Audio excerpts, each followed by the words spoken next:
not lying. I'm not, well, I'm lying a little bit, but I'm a producer. That's what I do. And I will have your money in full, I promise you. You got 72 hours. After that, I choke you to death.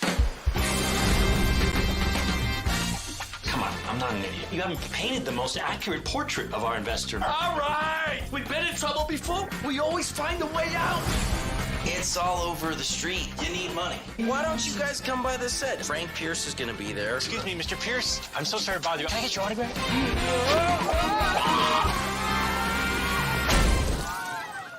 Frank Pierce was insured for $5 million. The scumbag. He doesn't shoot a frame, a film, and he makes $5 million. Well, how would you have felt if all you had to show for it was a lousy insurance check? Look, I got a scam. What do you mean a scam? We make it look like we're actually going to be putting together a movie. We heavily insure the star who'll do his own stunts. You're Duke Montana? Yeah, that's Duke Montana. What are you doing, Duke Montana? Come on, daily game of Russian roulette. You are perfect for this particular part. I really connected to the story. Yeah, but Duke is like a Western, you know, it's very masculine. Congratulations. Bang! We kill him in a stunt, he's dead, and then we're rich. We're rich. Action!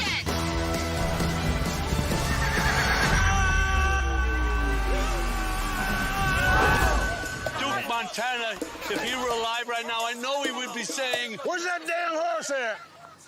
Duke, my God, you're alive. You don't know this guy. He's got like 9 lives. It's not that hard to kill somebody. We're shooting this fantastic roper scene. It's gonna be a real killer. If it wasn't for you, I'd be 6 foot under up on Booth Hill right now. I'm gonna hunt you down. These people are ready to die for you. That's the best choice of words. We in the business. What kind of a human being are you? Well, I'm a producer. How is it a guy making $1 million movie don't have a better car? I don't believe in ostentatious flamboyance. What are you, stupid? No.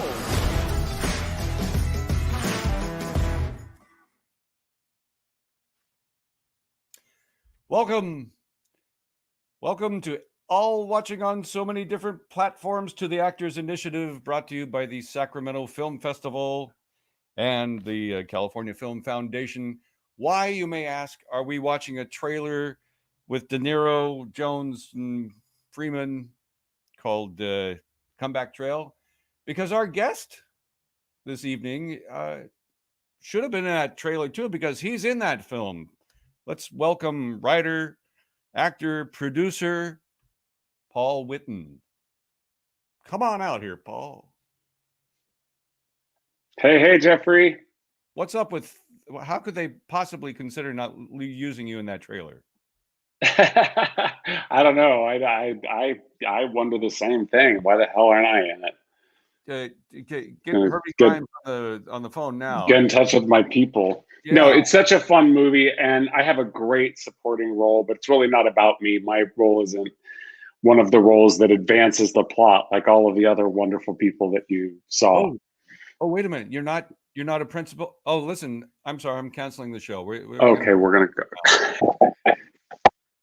Well, you actually starred in a film that we had your co-stars and producer director on this show just a month or so ago. Yeah. A play. Yes. Which yes. was nothing short of brilliant. Oh, thank you. Yeah, we had so much fun. We had so much fun doing it. Nino Mancuso. Yep, Nino Mancuso and Sean Wing.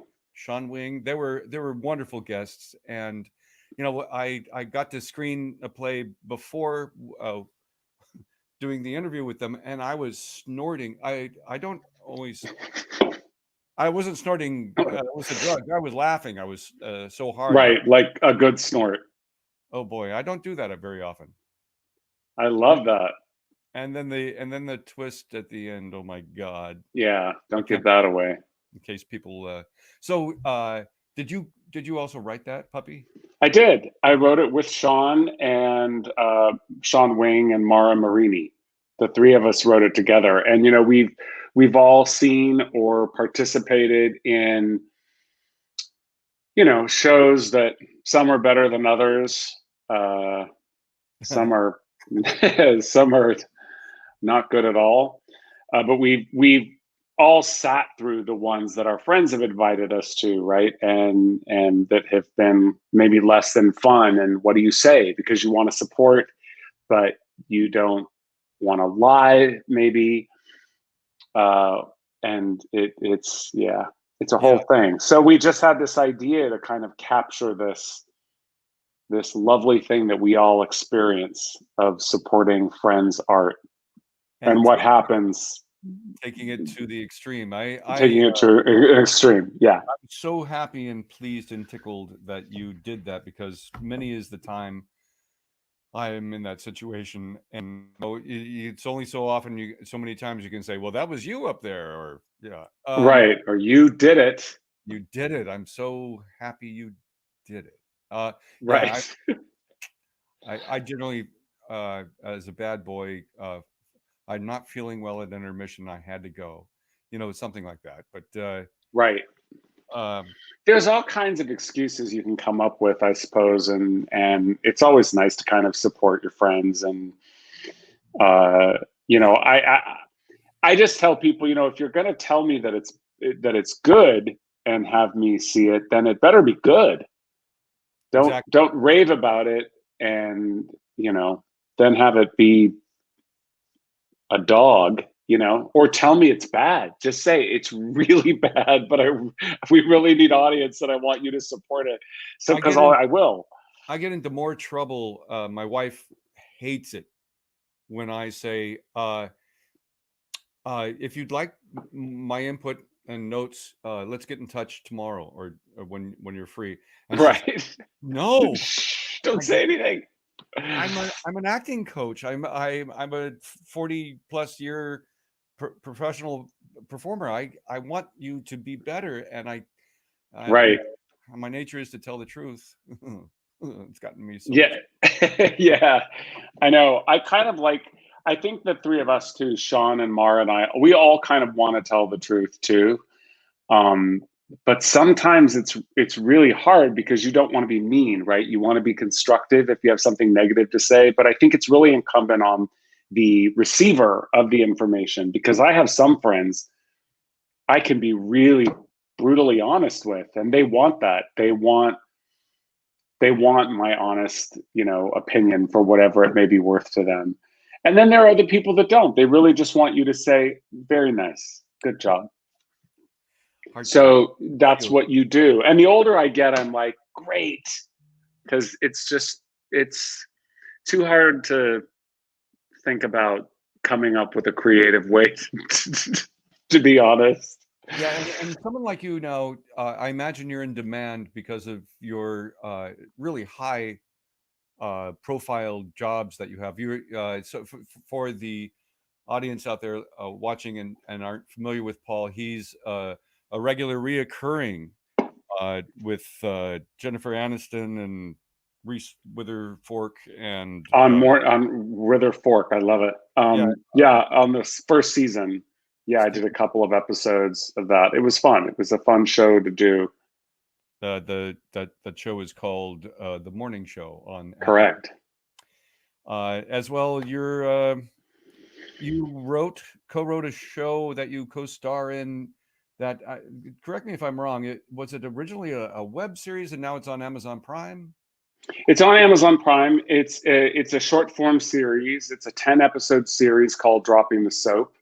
Which the name itself is dangerous.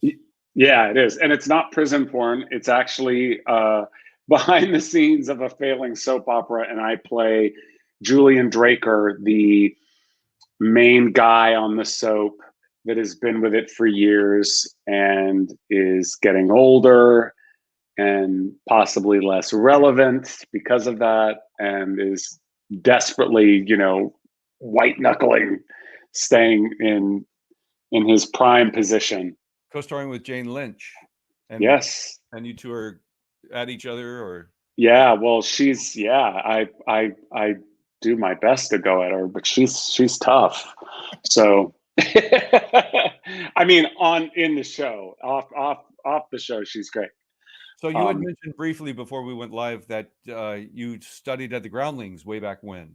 Way back when I went through their first what is it, level, or their first year Creating a or character. something. Yeah, and they didn't advance me.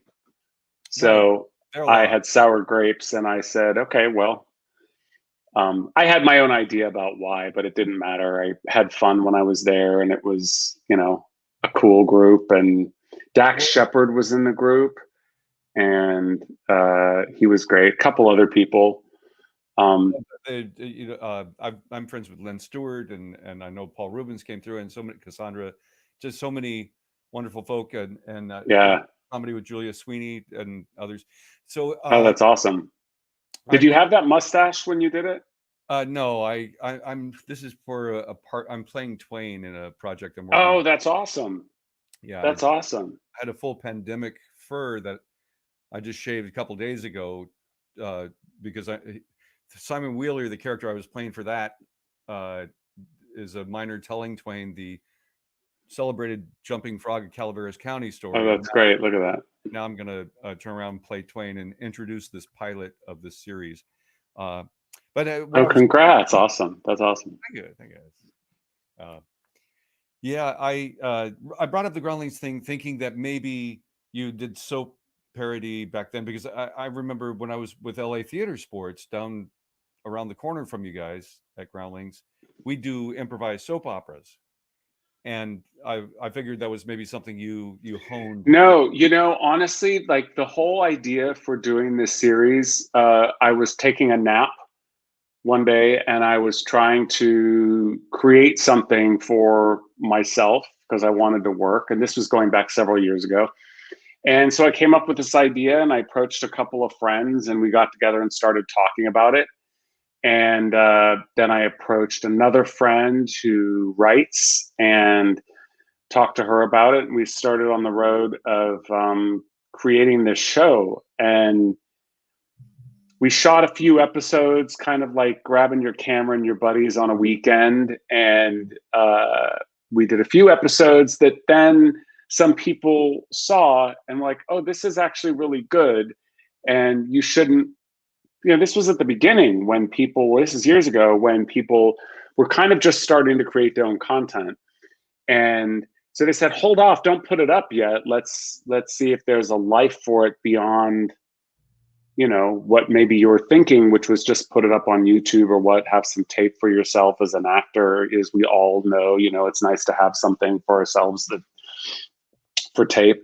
And some great people saw it, like Jane Lynch, who then turned it on to Lisa Kudrow's company, who was involved at some point in the beginning. And we started this, kind of long road, quite frankly, towards getting it funded. And then we did the episodes. We did all 10 episodes. So it was really an exciting time. An exciting experience, and especially to have something in my head that then came out, and then it's what were we doing? You're swimming? Yeah, I'm going back. I'm doing my backstroke because you said you were taking a nap. Yes. That's all you heard, was that I was taking a nap. That's a lot. Do I have to repeat it? You fell asleep. 4 episodes ago, we had Kirk Baltz on. Kirk was in Reservoir Dogs, got his ear cut off in that. And right. Yeah. He's during great. His work with Costner on Dances with Wolves, he was studying in New York with an acting coach who uses dreams in your creative process. And he actually had on the set this guy show up that he was going to do a scene with, dressed exactly as he had appeared in a dream. So I just, think there's something to the taking of the nap and the creative process there. I'm wondering if you do too. I don't know. I do actually. I was saying to someone recently, also physical activity, like when I go on walks or hikes. I'm sometimes idea-wise on my most creative, and also sometimes when I'm laying down, and I don't know if there's a stillness to that then allows your mind to kind of latch on to certain things. But that's where I initially had the idea, and then it became a thing, and then it became a show, and I'm really proud of it. It's funny. I made a lot of great friends and worked with a lot of wonderful people that were very generous with their time and talent. So it was exciting. I do a lot of my writing in the bathtub. Do you really? I do. On a computer or longhand? A longhand. I don't want any electronics near me. I was going to say that's asking for trouble there, Jeffrey. Thank you for that advice. Now, why do you like longhand? Other than in the bathtub, it's much better. But do you prefer just the pen, hand, paper, the kind of connectedness of that, or? It feels more connected, though. Like during the pandemic, of course, I got the hours where I spring awake at 2:30 to 4 o'clock, somewhere in there, almost regularly, and then I'll go to my journaling or just writing, and that's on computer. That's not on longhand. And I think I'm up to 110,000 words on that. But so I'm, it's part of the process, and I get a lot of the ideas for bits that I want to create. Or right now, like I mentioned, I'm developing 8 episodes of the Twain series, and 2 of them are 2-parters, and there's certain things that I need. Now I know it's his version of American history, and he was an activist in so many ways, anti-imperialist, anti-slavery, abolitionist, and women's suffrage, animal rights, all these different things. And I've got all these facts and stuff, and some stories that he's written that are funny, but because he's a humorist, I need to keep it funny, and so that's what I'm developing in the tub now, is the funny. Good. Oh boy. So I'm very happy to hear that you worked with an old school chum of mine on Brooklyn 99. Dirk Blocker, Dan Blocker's son, and I were in high school together. Oh, that's awesome. I didn't work with him, but yes, he's on the show. Oh, well, I take it back. And then you worked with, it's so bizarre to see Michael Douglas as Liberace. Oh, and he was incredible, though. I mean, I was surprised too. I remember when I showed up, and I'm in the room with Matt Damon and Michael Douglas, Steven Soderbergh, just shooting the shit, and I come in. It was surreal, but he was so connected, and he was so good, and he was so in it. Yes, and it was not in a studied or actory, for lack of better words, way.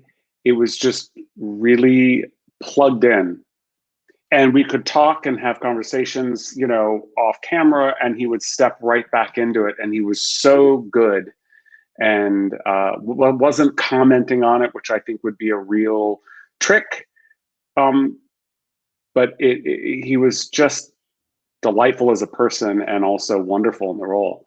Yeah, I tell my students there are the type of actors that need to stay in character on and off.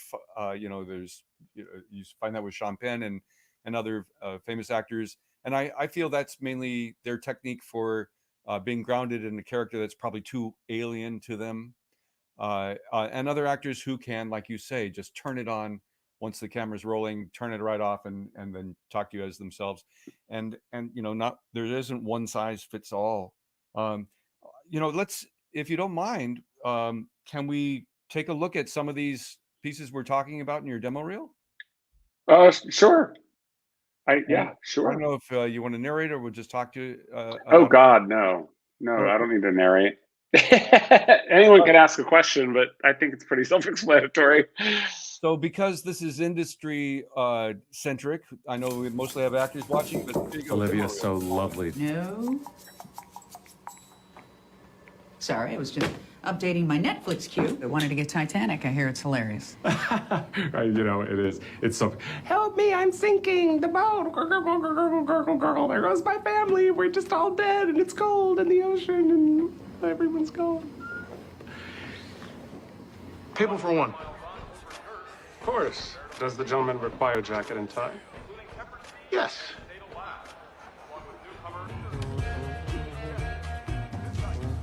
What in God's name are you doing? That better not be what I think it is. hate Asher. This was Mr. Howard Trotter, okay? Hey, security, over here. This man needs to be removed. Okay. I'll take him. I'll see you in court. See you in court with my bruises. Man Musk brings out the fighter in you. Cut it. Boy, I'm not sure they have words for this. Thank you. You're welcome. Okay, the leaning in isn't working. Oh, okay. So don't do that. Okay. Just spray it on your wrists or something. I'm not. I don't think he'd do that. Well, he would if he were you, and he is you because you're him. Forgive me, but if I was at a high enough altitude, I really believe that the wind velocity would actually, would carry the spritz into my descent. I don't think a direct spray is necessary. You know what it is? What? They want it. The client. No. Oh, God. Damn it! Just do it. Okay. And action. What'd you think? Be totally honest. It was. I was surprised. Yes. Yeah, it was. I mean, right? It during the second intermission, we were trying to figure out what the aardvark was for. Oh, yeah, that's sort of meant to be left up to one's own personal interpretation. Cool. I like that. Really makes you think, huh? Mm-hmm.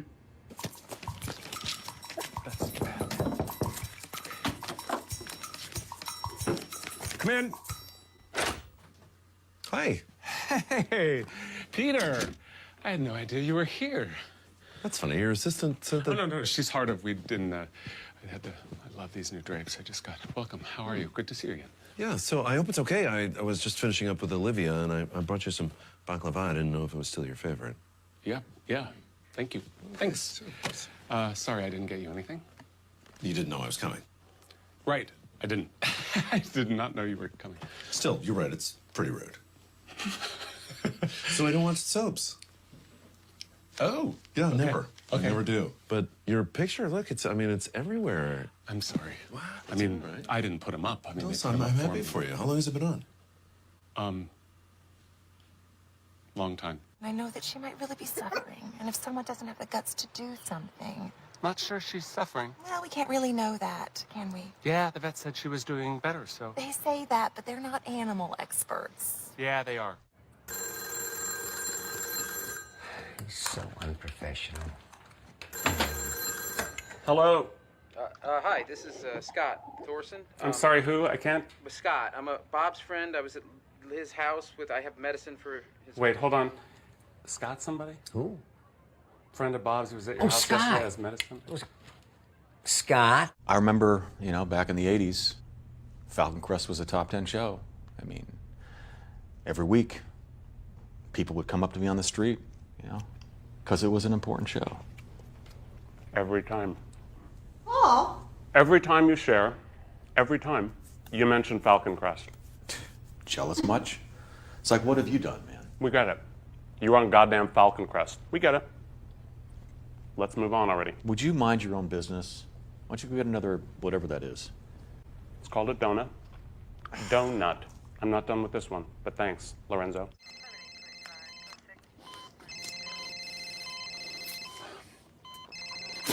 Is it bad? Pain in your chest, shortness of breath, and shooting pain in your arm? Mm-hmm. Yeah. It's...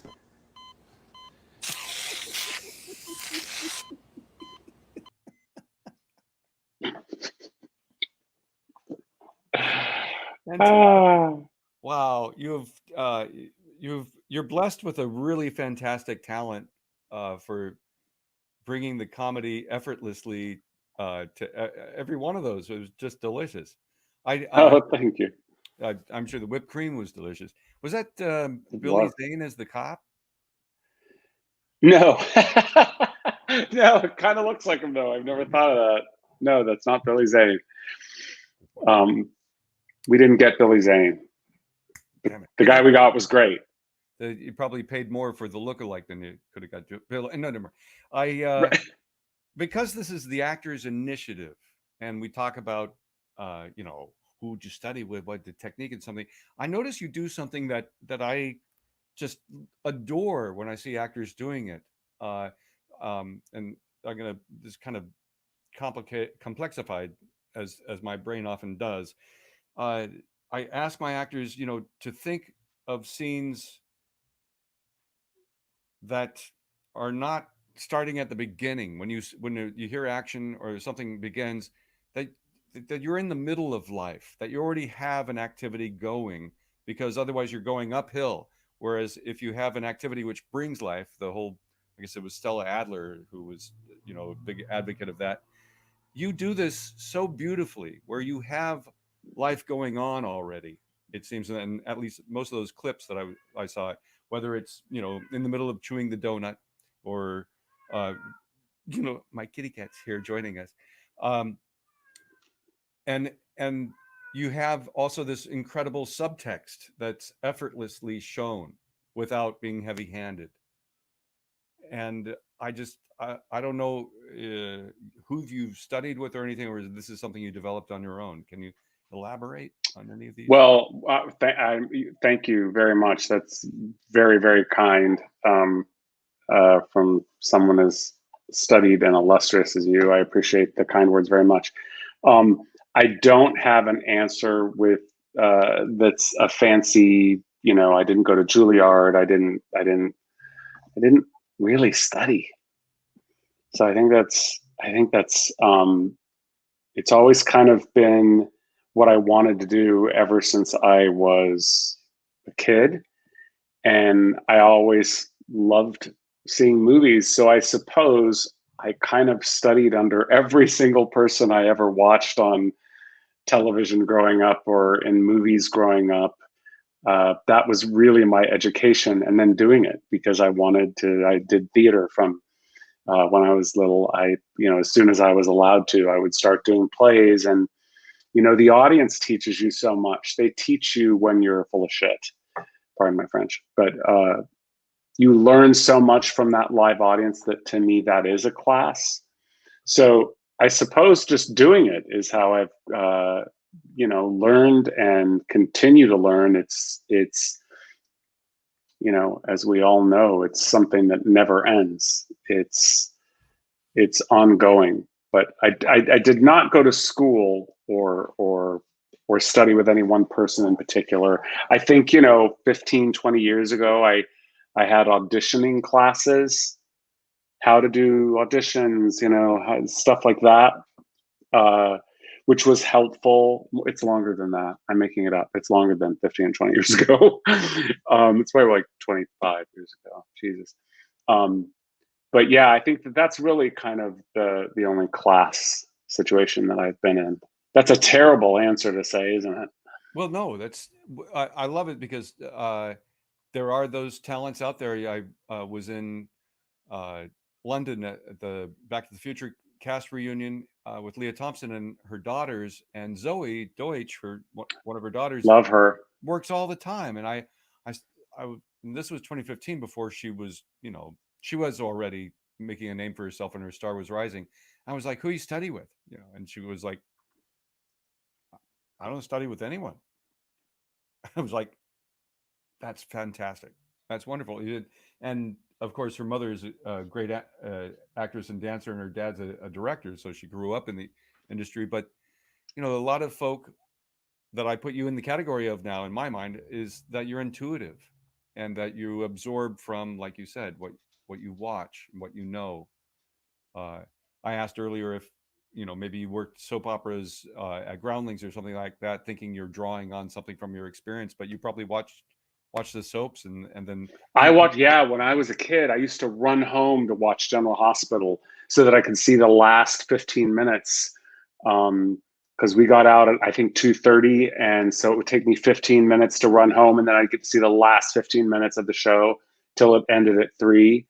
And I was so greedy to see that. It was so fun. This is going way, way back. And so I had such an appreciation for it too. Like my show, Dropping the Soap, is kind of in honor of it, even though we're satirizing it and we're kind of gently making fun. There's so much reverence that I have for people that work in soaps, and I have several friends that work in soaps, and it is a hard job. It's a lot of work, and it's really awesome what they do. So I was always fascinated with it, and I got my SAG card from being on a soap opera, actually General Hospital. So that was exciting. So I have great love and respect for that as an art form, and Well, and also my show is a bit of an homage to it. The demands. You, if you're a regular on a soap, you sometimes, not the night before, but rather the morning of, will get 10 to 40 pages of rewrites that you're expected to know. And you're on in an hour. Here's your rewrites. The actors that have, like me, flabby brains because I don't study a new monologue every week, or the discipline it takes to keep the exercise, to keep things going, is insane. So those of you who want to do soaps, you really got to work out all the time, working on your memorizing. And of course, now we have teleprompters, but well, not on soaps. They don't on soaps. They had them back in the day, but they don't do them anymore. And you learn those lines and you spit them out, and you get one take, usually maybe two if there's some technical mistake. But the people I know, they go in and they're shooting so many pages a day. It's a hard job, and you have to be a real thoroughbred, I think, to do that well. I would panic just from learning the lines, but I think, everyone says that. And then once you're doing it for a while, like, it just becomes second nature, where you can kind of become photographic, I think, and learn much more easily. Because I'm not learning a monologue every week either. So I'd have to exercise that muscle.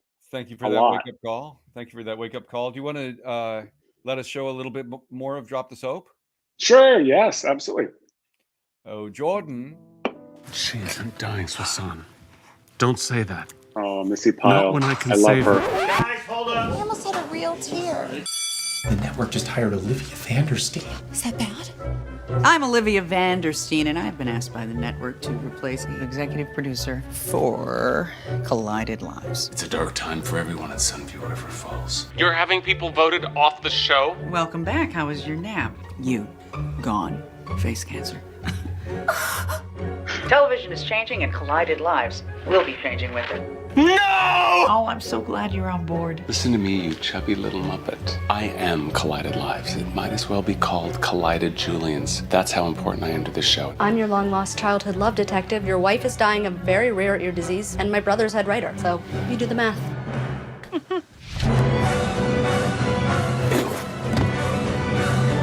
She said they needed eye candy on the show. Candy, oh, My parents have always loved you guys. Don't think about that. Just do it. I didn't know you were coming on the show. Am I coming on the show?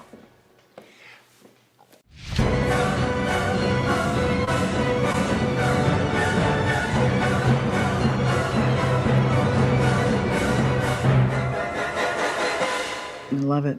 It's so good. Wahoo! Bend over daytime. Oh man. Nice editing on that. Yeah, Freddie De La Vega, man. He's our editor. He's the best. Well, it looks like you put an incredible team together, and so many from your reel. I now see the men's musk and the kitty cat veterinary scene, and then the X with the baklava.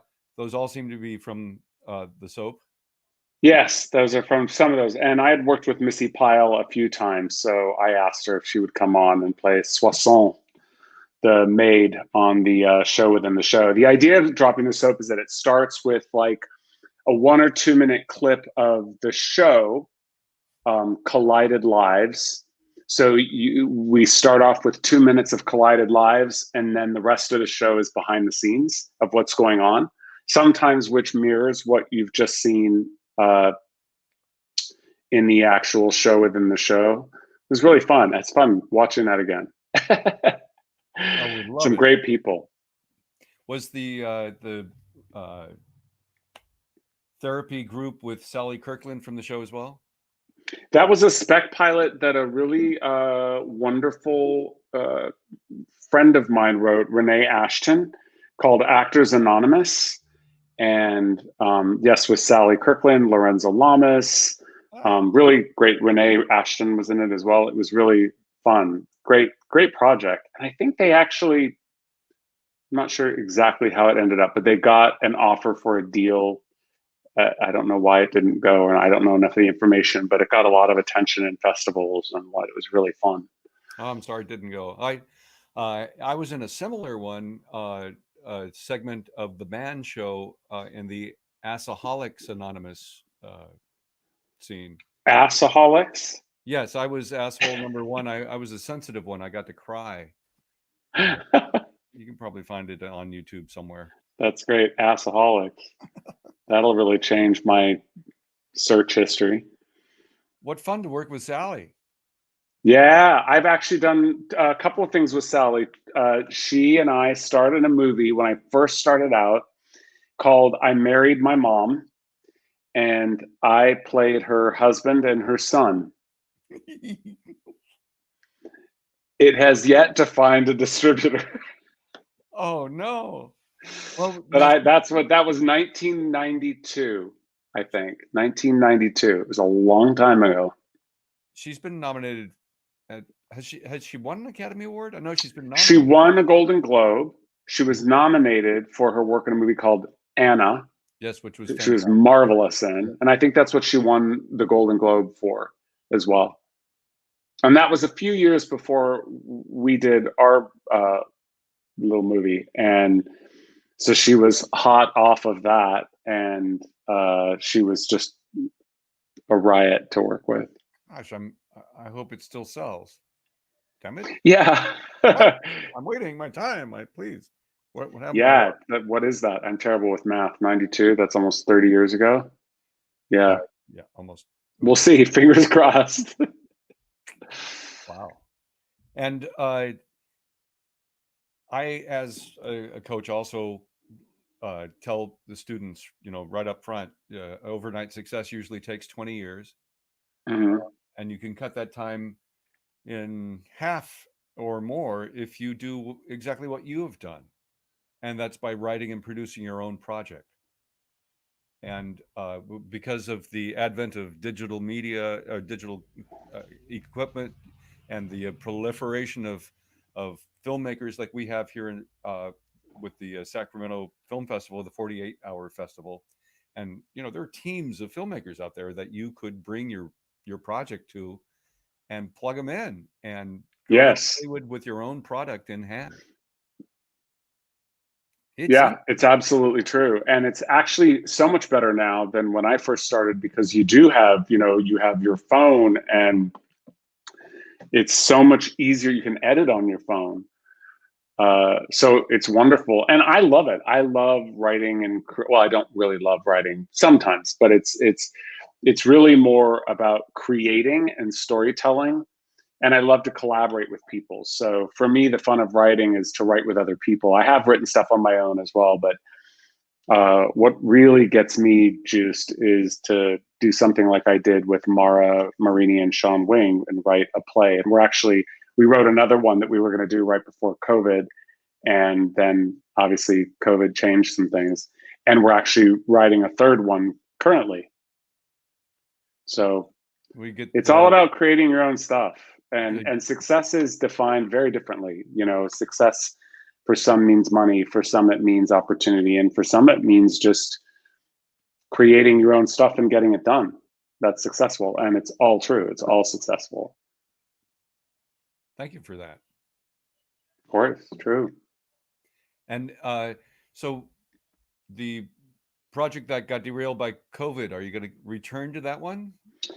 Yes, and actually, it's something that we're probably doing with Nino Mancuso again, who Mara, Sean, and I wrote it, and then Nino took a pass at it because we've all worked together several times. So we all do that kind of collaborative stuff really well. And I think he'll be directing it too. So it'll be several of the same people that did a play. The reunion. It's very different, yeah, but it'll be fun. It's a fun concept, and one that we actually kind of collectively came up with based on conversations that Mara and I have had over the years. And I don't want to give away what it is, not to be weird or cagey, but so the idea came from that. Great. Oh, I see a question come up. Yes. And do I just answer that? Sure. What's been one of the challenges you found to be difficult on the set? How did you overcome it?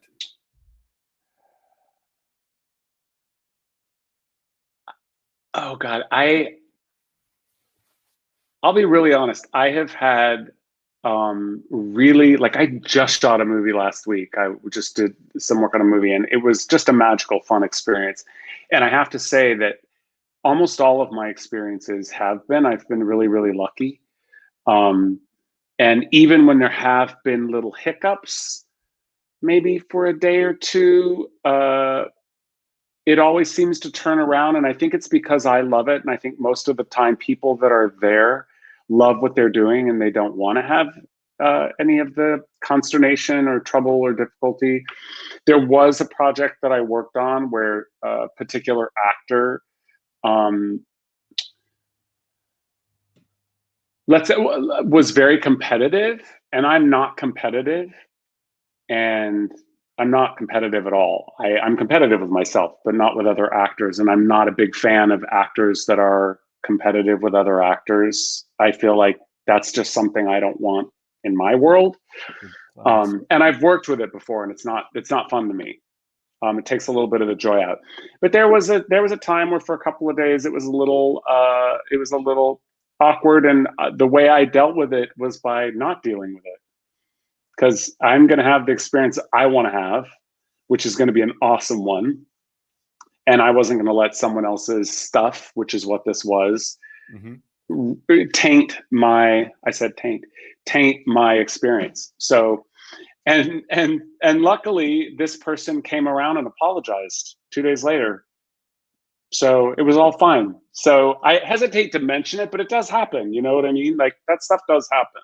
Oh, believe me, I just got back from Pensacon, a fan con in Florida, and several wonderful actors, Michael Paré,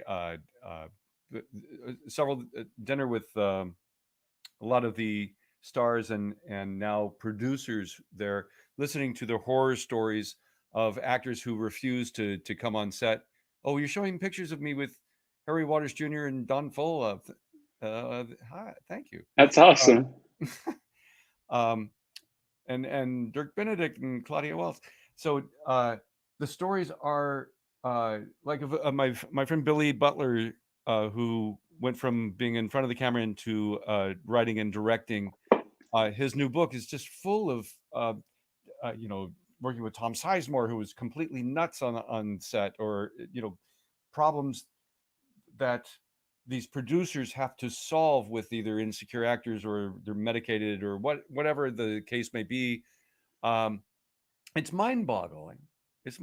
So it's really lovely to hear that you haven't had a lot of problems, and that and it's probably because your heart, you're coming from your heart in your work and your connection and focused on the work. I believe you manifest that if you're Thank you. I try, and I think most people that are, I've worked, I worked with Robert De Niro and Tommy Lee Jones and Morgan Freeman, and they were all lovely. I mean, Tommy's Tommy. He's not there to make best friends with you and sit down and knit sweaters together, but he's a pro. He's pleasant.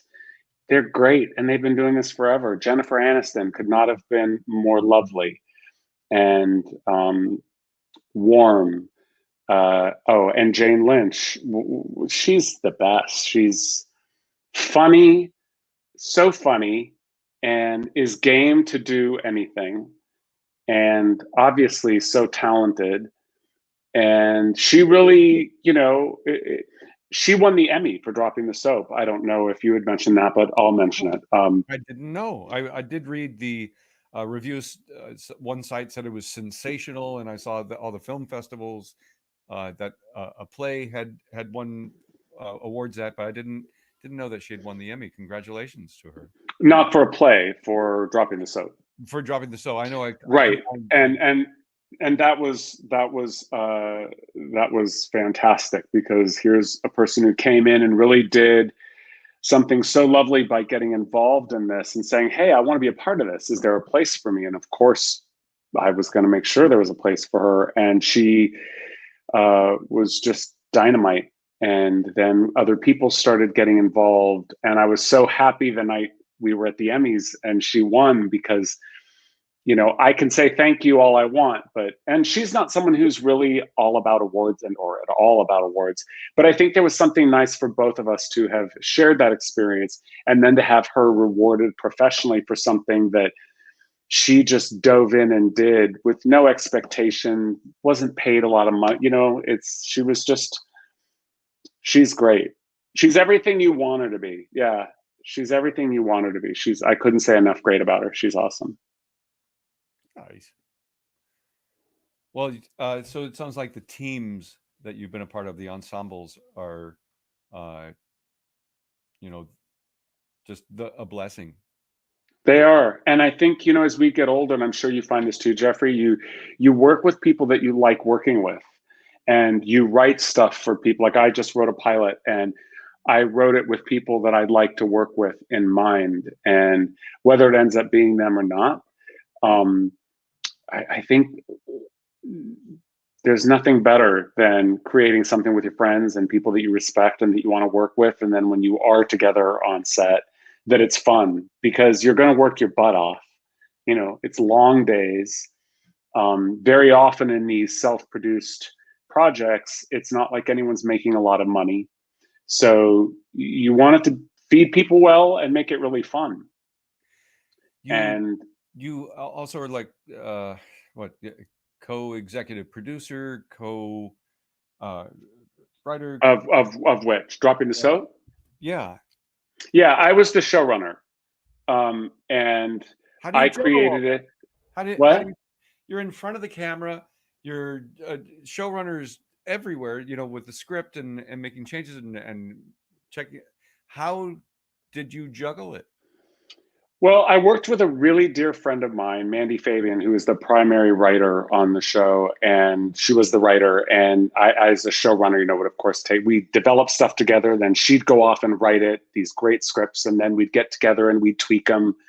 And then even when we were shooting, we got them pretty much where we wanted to, but we would switch stuff up. So it was really exciting. And I had that support system. Our director of this, Ellie Canner, who was fantastic, set such a great tone on set that it was just really fun. I basically rented out this complex in Atwater Village. That's a theater, a live theater space called Atwater Village Theater. I rented it for 6 weeks, and we basically turned it into our studio. We basically built the sets. It was just black cinder block walls, and we just built everything. And basically for 4 weeks shot that show there. It was unlike anything I've ever experienced. And having people like Mandy or Ellie Canner as the director at the helm was just a delight. And she, of course, helped cast, because Ellie cast Friends. She was a cast director initially. She cast Friends. She cast Sex and the City. She cast Dawson's Creek. She was this illustrious casting director that many years ago had decided she wanted to direct, and then slowly made that transition into directing. And we were just so lucky to get her, because our casting director, Dory Zuckerman, brought her in. Dory. You do? Yeah. Dory's awesome. That's kind of how it happened, how we met. I met Ellie through Dory. Nice. Yeah. A lot of the early folk that I was in that Los Angeles Theater Sports, which is now known as Impro Theater, when we all learned narrative improv together, a lot of the actors took that into their writing. So Sherry Bilsing, Amanda Plummer, Ellen Byron, all of these Ellen Idelson, who created Boy Meets World, and Sherry and Amanda wrote probably 40 plus episodes of Friends, and then Joey, and it's really fun to see how the trust is started, and then the team is put together, and where they go from there. And it's really like this movie that I just did was written by a friend of mine, John Ducey, who's a wonderful actor, and he writes, and he's written several movies. And he and his wife, who's also a producer as well as an actor, Christina Moore, who actually very generously came in and did a little part for me in Dropping the Soap as one of Jane's assistants. And we had worked together a couple of times. They offered me a part in a movie. Yes. So I got to do that, and I got to work with another friend of mine, Gregory Zarian, who plays my husband in the movie. And it's all about those relationships. So it's all about working with these different people that, you connect on or off set, and you like working together. So you make the choice to continue working together with those people. So I love seeing the history of that with people, with John and Christina, and having now over the last 10 years worked together probably on several things. It just keeps cycling through and bringing new people in. The director of this movie, Sean Piccanino, I'd never met him before. He's directed several movies, and he's an actor, and he's a martial artist, and he edits, and he basically does everything. And I had such a blast working with him. So I was like, what am I going to have him direct? Because I love him, and I want to be around him more, so it expands the circle a little bit, which is such a lovely thing, to meet new actors and new directors and writers and people you want to collaborate with. I'm such a Did you tell Sean up front?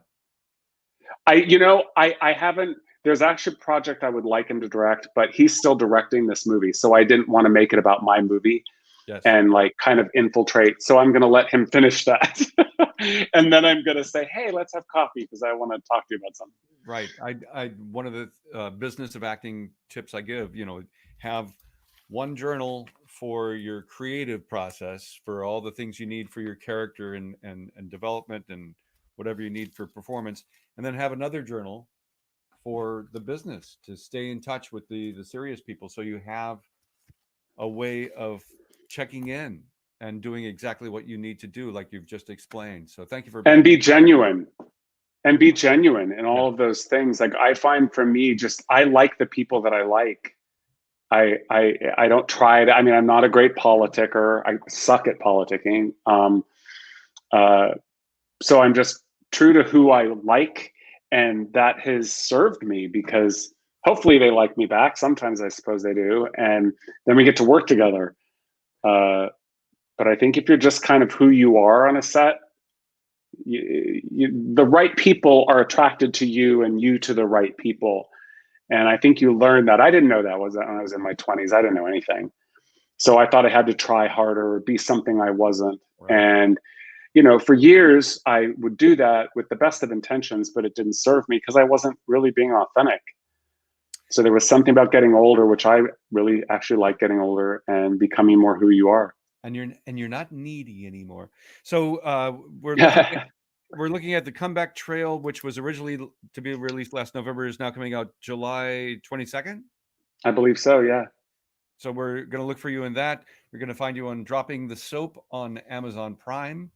Yes, sir. A play is actually, because it was in the Sacramento Film Festival and won, it's on the website. You can find it at californiafilmfest.net, and also sign up there, please. It's free. The membership is free, and you get so many wonderful things: the Actors Initiative, the Writers Workshop, the filmmaking stuff with all these great people with the 48-hour Film Festival, and check out a play which is streaming there.